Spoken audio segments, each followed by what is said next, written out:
Vous ne serez sans doute pas surpris de voir apparaître ce dossier dans notre hémicycle, car vous souvenez-vous, nous l'avions déjà présenté en décembre dernier lorsque nous débattions du plan de relocalisation de l'emploi et de l'activité économique de nos entreprises. Il s'agit, pour rappel, de soutenir la création d'une filière d'imagerie médicale en Auvergne-Rhône-Alpes. Je précise tout de suite que la dimension de ce projet ne s'arrête pas aux portes de notre région. Il s'agit bien de porter une ambition nationale, voire dans ce domaine européen. Une fois n'est pas coutume, les porteurs de ce projet sont des salariés de l'entreprise Thales, à Moiran, en Isère, qui travaillent depuis 10 ans à l'émergence d'une telle filière en lien étroit, entendu, et avec les différents acteurs de la recherche et les entreprises du secteur, l'État et les collectivités locales. Aujourd'hui, le projet Proxinet entre dans sa phase finale de réalisation. Mais son avancement dépend encore d'une grande partie de l'engagement financier de notre collectivité et de son implication à long terme.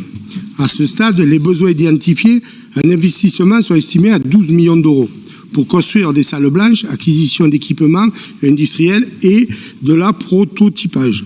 Environ 25 millions de fonds propres seront également nécessaires pour assurer l'indépendance, la structure vis-à-vis du financement de porteurs du futur projet, enclencher les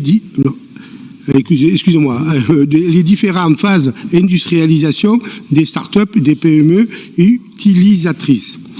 Nous vous proposons donc, dans ce cadre, cet amendement fléché d'ores et déjà 3 millions d'euros d'investissement pour l'année 2023 afin d'amorcer la phase opérationnelle du projet, d'engagement un volume de crédit à durée du mandat dans le cadre de la création de fonds proposés.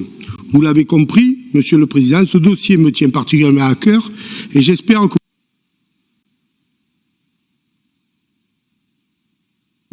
Merci beaucoup, Monsieur Ours. Madame Pernaut.